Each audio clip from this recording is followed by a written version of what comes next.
Our speaker is Vice President of the Board. He is also head of the Garden Group, and the Garden Group takes care of our beautiful grounds and our garden. So without further ado, I'd like to introduce Larry Peters. Let's give him a big hand. Thank you. I want to make sure you can all hear me in the back. Usually, now. Yeah.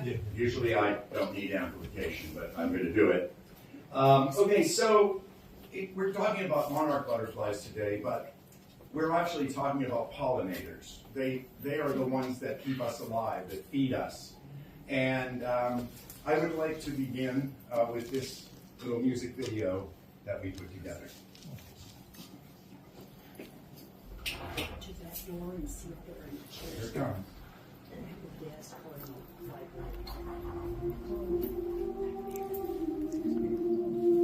This is Puccini's Madame Butterfly, the humming chorus.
So, those are our pollinators.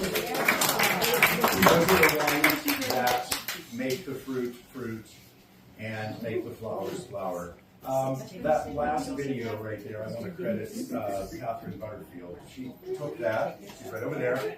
That was her garden in East Desert Hot Springs.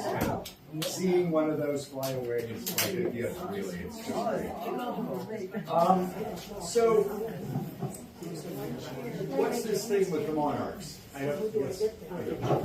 So what's this thing with the monarchs? I would say last year, maybe last year at this time, I was having a conversation with Marge Snell, and she, for some reason, I don't remember the context, said, well, you know, we used to have like an orange cloud fly over us every year. The monarchs were so voluminous here. And I said, well, that's not acceptable. If they wanted to be here, then we have to make it possible for them to be here. So the board agreed that we would start a campaign to bring the monarchs back to Desert Hot Springs. And it's already happening. Yeah. You will see in our on our butterfly garden in the back, we've had 6 to 9 caterpillars that have now flown off. So, sit there. Okay. So, just to give you, some people were asking some questions about the migration and so forth. This is a video that explains it much better than I ever could. So she is going to take a second to switch over to YouTube. And in the meantime, I am going to talk to you about some of those pollinators, which include Costa hummingbird, you saw that, the Anna hummingbird, sweat bees, digger bees, carpenter bees. I have 2 crepe myrtles that about May of last year, every one of the leaves had a huge half-circular bite taken out of it. So much so that I thought the tree couldn't survive, but guess what? Of course it survived. They're not going to take enough to kill it. So, I did a totally stupid thing, Larry. okay. I turned it off instead of pushing the button to go right. Okay, I well, apologize. we forgive Randa for that. I hope so. That's one. Jesus That's loves you, one, it'll that's be the first okay. one. All right. I'm getting there. That's I okay. apologize. One of the things that I would talk about is, while she's doing that, everybody loves a butterfly. I never talked to anybody that didn't think they didn't represent like freedom and wouldn't you love to be like one? But there is a downside. And that is the caterpillar, right? Not the monarch so much. The one incident that I want to call to your attention was in 1957, when a swath of 4 miles wide swath of caterpillars started in Whitewater and crossed south of Desert Hot Springs until it got to Indio and dissipated. Now, if you think that's just a story, Rhonda Ray was in her house when they ran over it in 1957. Some people remember in the late teens there was another incident with a major caterpillar thing where cars were sliding off the road and stuff. That's a downside, and just ignore that. We need the butterflies. Before we get into our program, first a little bit about monarch butterflies. Wait. Monarchs are unique. They are the only butterflies that migrate in both directions, just like birds. In North America, there are 2 main populations defined by where they migrate and spend the winter. Up at the top. Eastern monarchs start in the Sierra Madre Mountains of Mexico. It's there, but why is it the volume is up at the top? Isn't technology wonderful? Yeah. Before all this, we just had so much trouble, like, no, they sent the boys to the AV room and they pushed a projector back and it sounded like this. Welcome everybody. Right? It should be for that. It was working initially. Yeah, we did a test on this, but Same thing, yeah.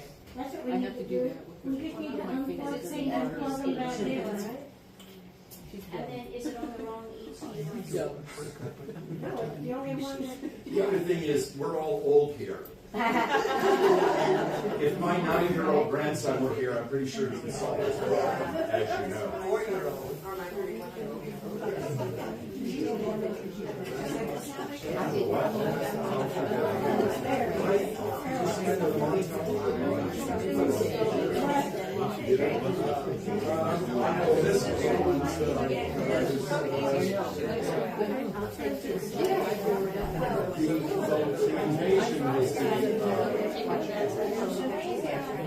That invasion was, it was the yellow butterfly. You know the one we're seeing all over the place? That yellow butterfly. Okay. Okay, now I know that. Now pull your fingers. Some of the other plants that we find that are need to be pollinated. Excuse me. Are the desert Travel as far north as Canada and Let's just leave it audio. Shall we listen? I just want to hear Yeah, audio. the audio. It's and too we'll- bad because we'll it work has on good this. video. We're But gonna work on this. let me introduce it by saying that the Desert Hot Springs Rock House and Historical Society are returned to Mexico over 4 generations. being Western established. monarchs spend the winter along the California coast and then spread across the state, east into Nevada and Utah, and north into the Pacific Northwest. Western monarchs generally overwinter along the coast of California. Although distinct, these 2 populations sometimes intermingle. Monarchs depend on a single host plant, milkweed. Females lay their eggs on milkweed leaves where the caterpillars hatch and feed exclusively. Adult monarchs feed on nectar from flowering plants to build fat reserves for their migration. A dearth of milkweed or nectar plants at any point can seriously hamper their ability to complete the journey. In the 1980s, Western monarchs numbered about 4.5 million. By 2020, surveys in California found fewer than 2,000. Numbers have shifted since, but the population is critically low. The U.S. Fish and Wildlife Service and groups like Monarch Joint Venture link the monarch's decline to habitat loss from urban growth. Grasslands turned into farmland, pesticides, poor care of overwintering sites, and climate change. When numbers dropped to record lows, I decided to act. I grew and gave away milkweed, putting signs up and posting on neighborhood apps. The response was overwhelming. I couldn't keep up with demand. As I continued, I saw that monarchs were just one part of a much larger ecological crisis. My research led me to Douglas Ptolemy's Bring Nature Home. If you are going to participate in this program, I highly recommend that you read this book and watch his online videos. In it, he explains that we are in the 6th mass extinction with sharp global declines in insects, amphibians, and birds. Human population growth drives massive development, wiping out more than 2 million acres of habitat each year, an area the size of Yellowstone. At the same time, the U.S. has 40 million acres of lawn that support no wildlife and more than 50,000 non-native plants that most insects cannot eat. Without insects, entire ecosystems collapse. Ptolemy argues that protected areas alone can't stop the decline. To make real change, we must act where we live, work, and play. He challenges homeowners to create biological corridors by planting mostly native plant species. Inspired, I planted natives in my own garden, and soon it was alive with monarchs laying eggs on milkweed, along with other butterflies, caterpillars, ladybugs, birds, and countless other pollinators. Handing out milkweed gave me the chance to show my neighbors the value of native gardening. This became a crucial step. I realized that popularity and iconic status of monarch butterflies and milkweed could serve as a gateway to spreading interest about native gardening and saving all pollinators. That leads us to where the Monarch Fellowship is today. We empower people to build a statewide corridor of pollinator gardens. Even if someone isn't ready to go fully native, we can help them begin with a simple 5 by 7 foot pollinator patch that supports monarch conservation. The Monarch Fellowship is an all-volunteer 501c3. Behind it are myself, Chelsea Gastelum, and a small team of dedicated volunteers like Debbie Mackey, Julie Hong, Jonah Henderson, and others. At the heart of this initiative is our native plant hubs, run by volunteers across California. These hubs grow the seeds we supply, share seedlings in their communities, and serve as local ambassadors for native plants and pollinator-friendly gardening. This is a great project for an individual, school, or class, homeschool kids, businesses, or anyone who wants to make a difference. One of our most successful hubs started one to earn her Girl Scout badge. Here's how it works. I provide free seeds, paid for out of pocket, and guidance, and you grow native milkweed and nectar plants at home and share those plants while spreading awareness about gardening for wildlife and inspiring people to plant a native pollinator patch. Recipients can then register their own garden on our map and purchase a pollinator patch sign if they wish. We give away seeds twice per year, generally nectar seeds in fall and winter, milkweed seeds in spring and summer, although hot zones will be planting milkweed in the fall. Volunteers design their hubs, set their level of involvement, and provide their own soil and pots. After you train, you will have to pass a short quiz.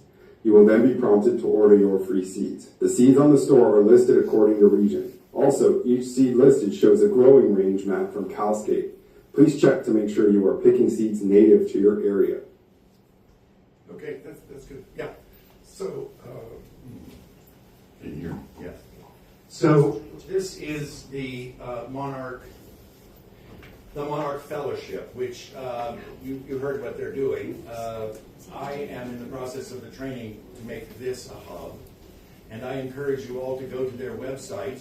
They'll send you free seeds. They just want you to document it and make sure that they know where the butterflies can fly to and so on and so forth. One of the things that would have been more clear if we were able to see the video is that there are two kinds. Oh. I don't have the video. Oh, okay. I just Here is have the the Monarch slideshow. Fellowship. There are two kinds of monarchs. They're really the same, but they do two different things. The eastern monarchs fly from Canada in 5 different generations. It's not one butterfly flying from there all the way to Mexico. It's a group effort. The butterflies make their way to Mexico, and they make their way back after the season. The other, California and the West Coast, the monarchs start at the coast and they fly inland. And that's, I'm getting to that, yeah. You know, one of the things I really like about this campaign to bring the monarchs back to Desert Hot Springs is monarchs are Mexican, okay? And this town is at least half Mexican. And pretty much everyone I know who's Mexican wants to go back to Mexico, just like the monarchs. It's a natural inclination, and I want them to be able to do it in enormous quantities. I want them to break branches in that place where they all land. Anyway, so this is a picture that Randa, Soul of Mexico, they really love this butterfly. She took this at the tip of Baja, is that what she said? South Baja, California. And it's a beautiful picture. Okay, the one other thing I wanted to say about it was that incredible cultural things are attached to to butterflies in general. Who's opening the door here?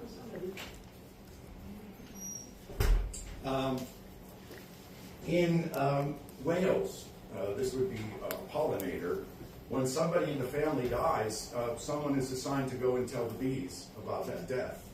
So, you know, when you read that, you go, okay, but they know how important those bees are to their livelihood.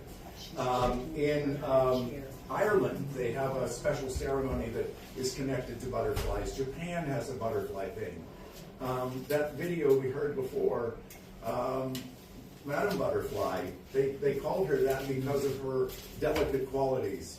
There's an international effort and love for butterflies. Next, we are going to, we have a number of other topics. This is the Living Desert, and that's me, and Shane Bogner, who is the conservation biologist, and Len Allen, who is the conservation grant coordinator. They visited us last fall. Can we get everybody to try to slide over so we can get some more chairs in? Okay, sure. There's an Yeah. empty seat right here. There's There's an an empty empty seat right here, One and here, there's we a have two spot people for a back seat. here. Then There's a can spot we for a shuffle seat. over because these people, it's hard for them to shuffle in. I very much appreciate Can we it. take that chair over to them? Oh, I see. I see. what Spot you for a chair here, if Okay, you want to bring we'll a slide chair over here. there. Can we just put all the chairs, push all the chairs down? Am I getting paid? Thank you, everybody. This is a great turnout. I'm going to slide your chair back. We couldn't be happier to have this problem.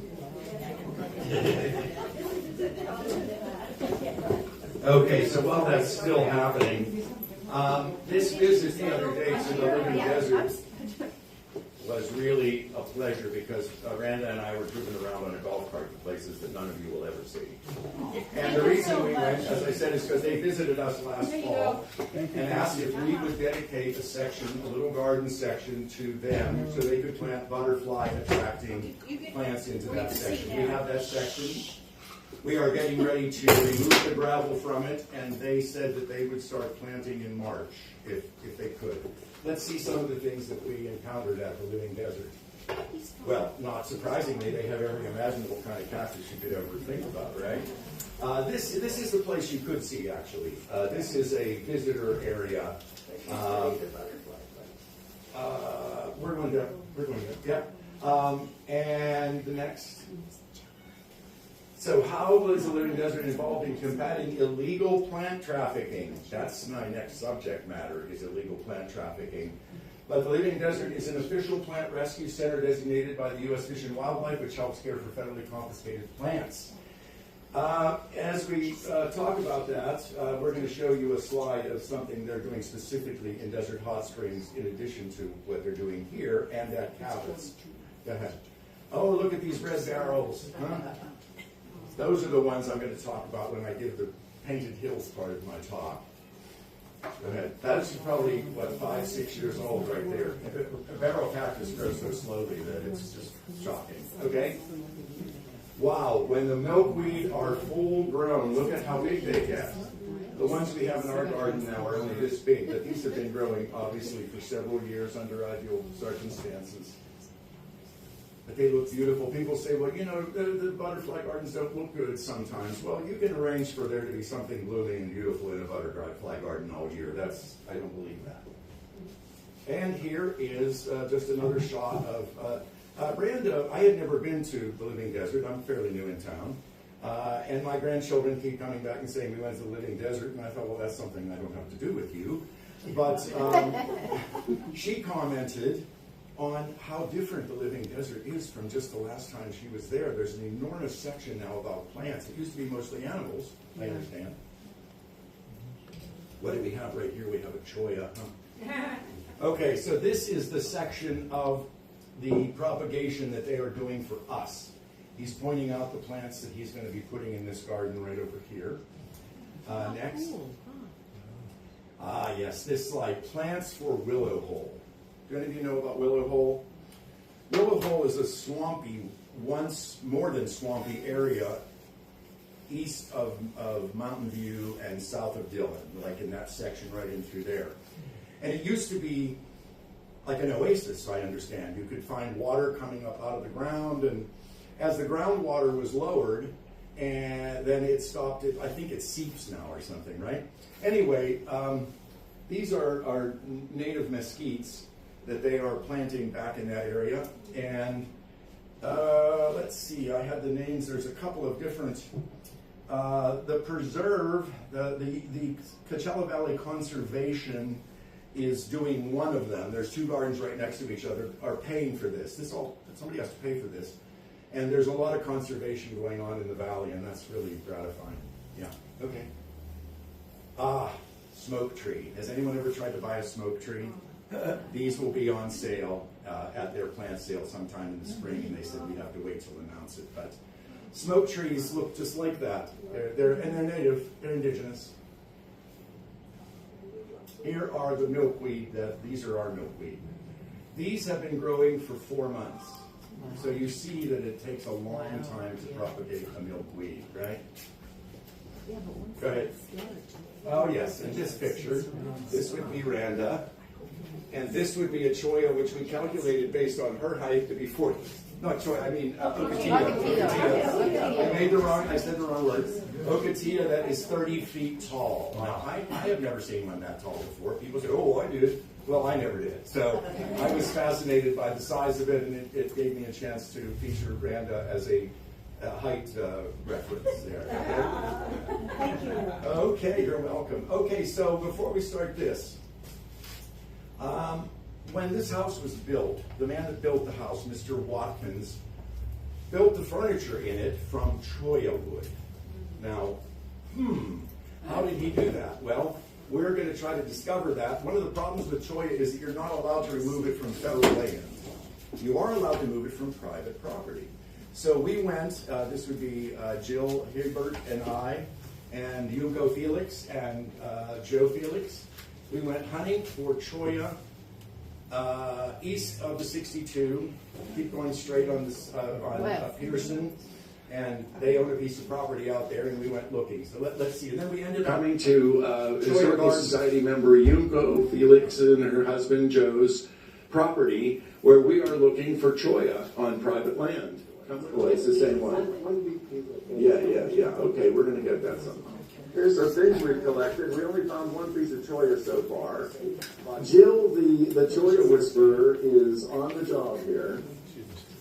And I want to point out again that this is on Yumko and Joe's private property. Now we're headed to Cholla Gardens to visit Yumko and Joe at their house. They apparently have a lot of cholla on their property. Continuing the hunt for the cholla. That's a beauty, isn't it? Oh, yeah. Cholla Gardens is right over here for any of you that... Right. Can we take that one? Can we take that? Okay, keep looking. I think I can pull it out without touching. I got a jumping cactus. And isn't that what I have right here? We are now going to document the surgery of the removal of the jumping cactus.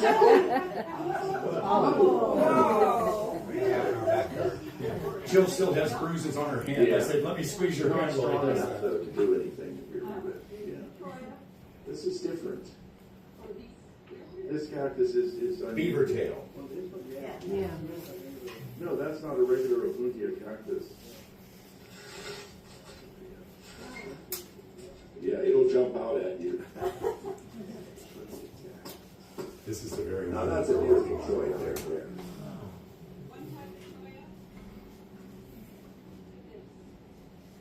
this in Cholla Gardens, it's just shocking the number of Cholla cactus. It's just the density is hard to imagine.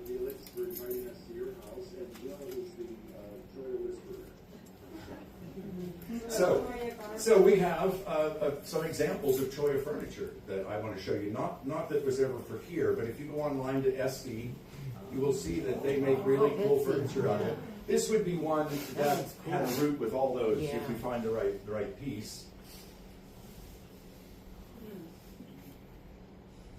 I can't quite imagine making a chair out of it. You know, but these pieces, these are pretty attractive pieces, I think, aren't they? Yeah.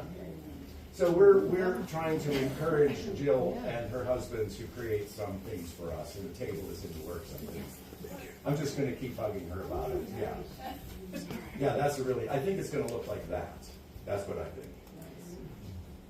And then we will be able to show when people visit the museum the kind of furniture that was here. We heard that when they closed up, when the Watkins closed up, they gave the furniture to all the neighbors, but ask any one of them if they know, and they'll go, ooh. I just can't imagine receiving something like this and forgetting that you got it. You know, yeah, forgetting that you got it. Okay, that's good. Okay, the final slide for the Cholla. I should start by saying that this is at the corner of Cactus and Pearson. The year is about 1938 or 1939, and this house is where the funeral home is right now on the northeast corner. Yeah. And I think he is probably where Eddie's garage is. That kind of Eddie's on that corner. This is Jill's dad, Joe Hebert's dad, and he lived here. Was he born here, Jill? No, he moved here when he was born in L.A., Anaheim. Okay, and I would suggest he's too close to that cactus considering that experience. They do jump. I swear I wasn't that close to it, but it was a good example of what not to do. Look, we even have all these wildflowers growing there, right? This must have been taken in the spring. We're in for such an experience this spring with the rain and stuff, so we're ready for it. Okay, next I want to talk to you about the Painted Hills. This is the area south of, you take the 62, you go south to the south of the 62, and you turn over into the southern part of Whitewater. Those hills, until the 30s, were covered with flowers and cacti, and the reason they named it Painted Hills. It's also been called the Devil's Garden, but Painted Hills, the tragedy is that it became very stylish in the 20s in Los Angeles to have desert gardens. And the roads got better. So people would just drive up on Sunday and just completely destroy an entire acre by stealing all the cactus. And this went on and on and on. I will tell you how we protected that, but first let's look at some of our experience here. Peter Wright, who is a member, created this picture for us. He removed the windmills. You don't see windmills in this picture. They would be all over those hills. And now let's look at that next slide. This was a picture taken in 1938 by Willard, who apparently is a fairly famous photographer from Palm Springs. This is the exact spot that he took the picture. Here's the hill.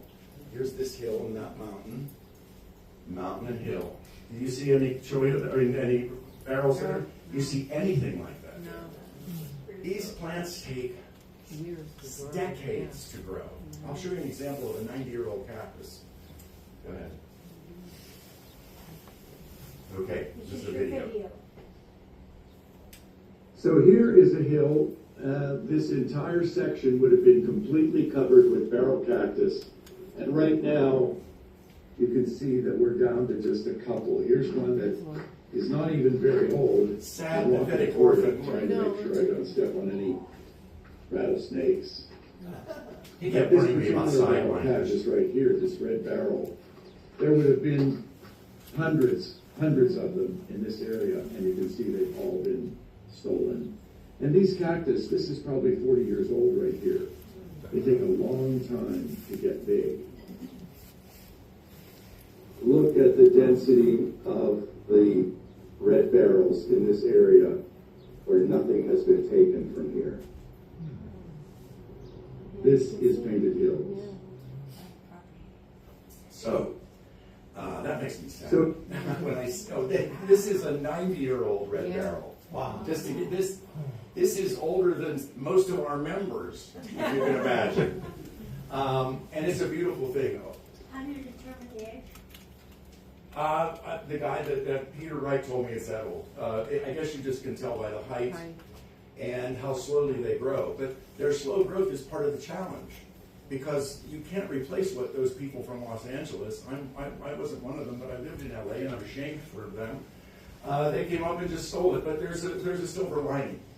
A woman named Minerva Holt, who was a socialite from Pasadena, was horrified by this, and she founded the International Desert Conservation League, and throughout the 30s she worked to encourage the state of California to create 3 parks: Joshua Tree, Dead Valley, and Anzo-Borrega Desert. She was thwarted initially, but this tragedy at Painted Hills inspired her to go to President Roosevelt, and he established the Joshua Tree Monument, National Monument, which has subsequently been increased enormously. And we have to thank her for it. For doing that, she has a species of cactus named after her. They have named a peak in Joshua Tree after her. See, there's a lot of reasons to do this. Minerva Hoyt there's also an asteroid named after Minerva. All right. So when you conserve, it pays off. Okay, so one of the things that we're doing here is, because of this, and because this is a piece of Desert Hot Springs history, there actually is a section of that is Desert Hot Springs, and the other section of it is county. We are planning to create a Painted Hills cactus garden on this side of the house, which will include the red barrels. We can take these from Peter's property, sort of, but we're not going to conserve them. They're very protected, as you can imagine. I said to Choya, as long as you're on private property, he told me about them, and I think we can. The point is that this is a piece of history that needs to be remembered, and by planting those here, we can remind people that this is what happened at that time. Okay, there we go. Look at that. Peter pointed out that the red barrels have to drop a seed inside another plant, or the bunnies will come and eat the tops off of them. Another challenge, right? There's another one planted in there. These are just some little wildflowers. I think this one is called bladderwort. I think that. Does anybody know exactly?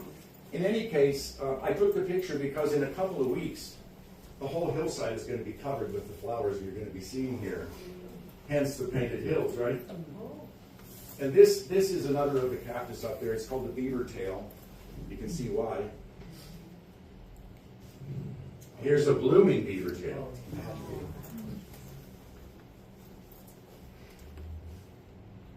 Okay, so that was the Painted Hills section. Another potential garden that we can plant here is people have asked for a rose garden, but roses are not indigenous. Neither are desert roses indigenous. They come from the Middle East and Africa, but they grow here, and they're a unique flower that people don't get to see a lot, and I think it would be a nice garden for us to have. Here's one. Here's another. Look at the trunk. Yeah. Those are plumeria, not roses. Oh. These are desert roses. Desert roses. You can tell by plumerias don't have trunks like that. I'm going to show you plumeria flowers in a second. So we're working. I'm planning to work with a gentleman in Palm Springs who specializes in adeniums, the desert rose. And then, Where are they native to?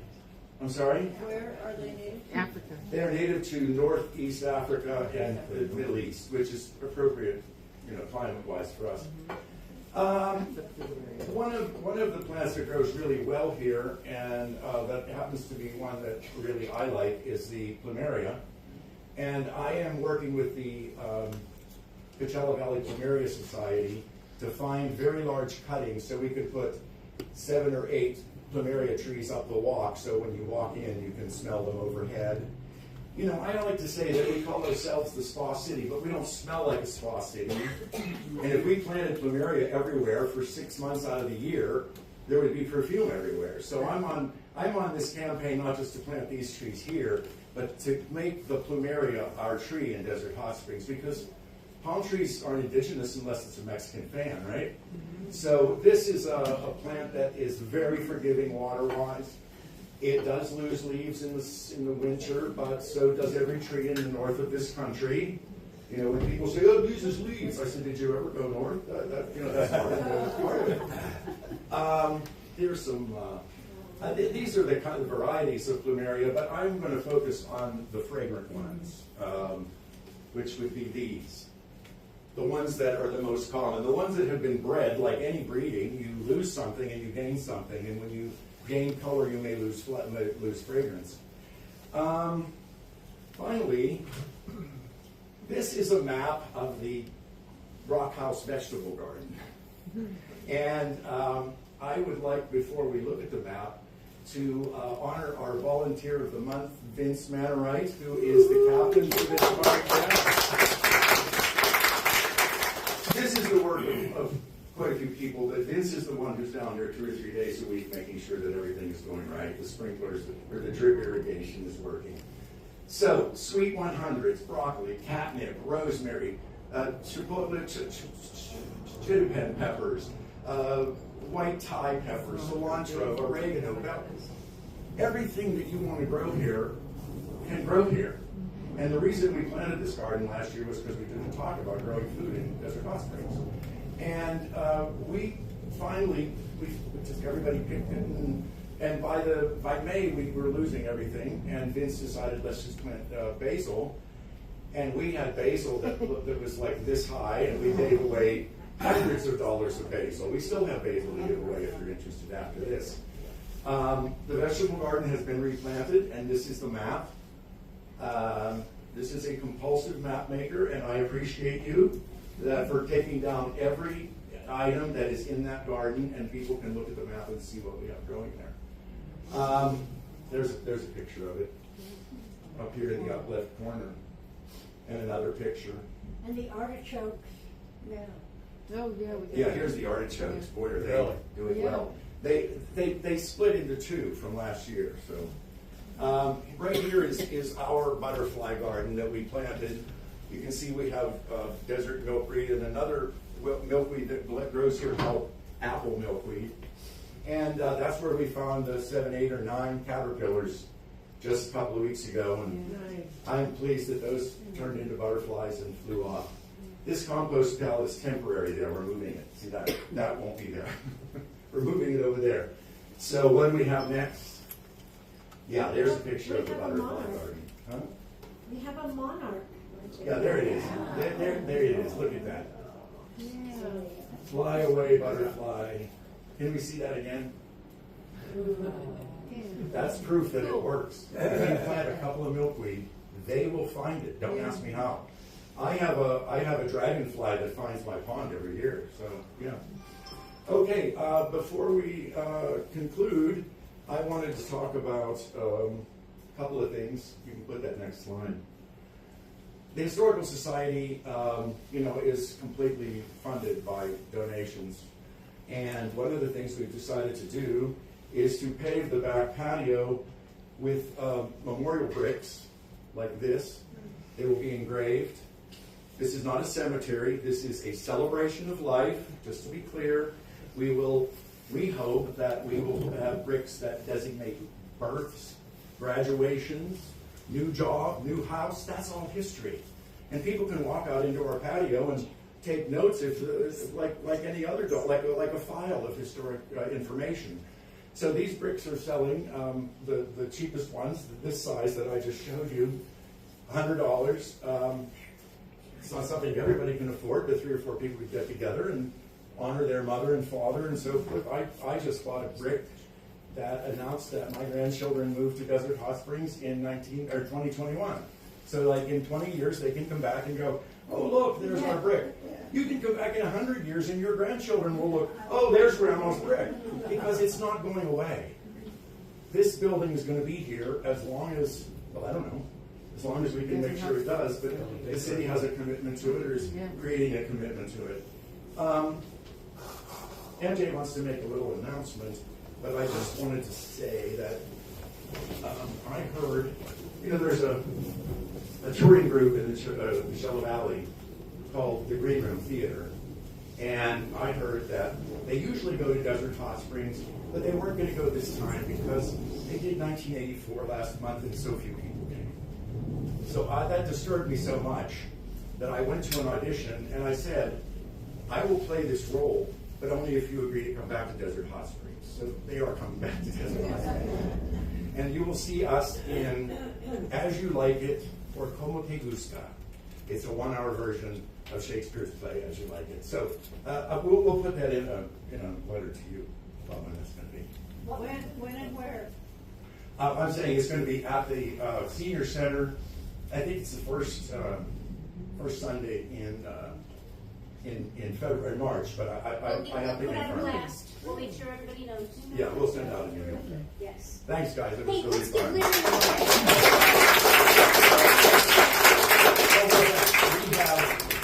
We have cilantro seeds that were harvested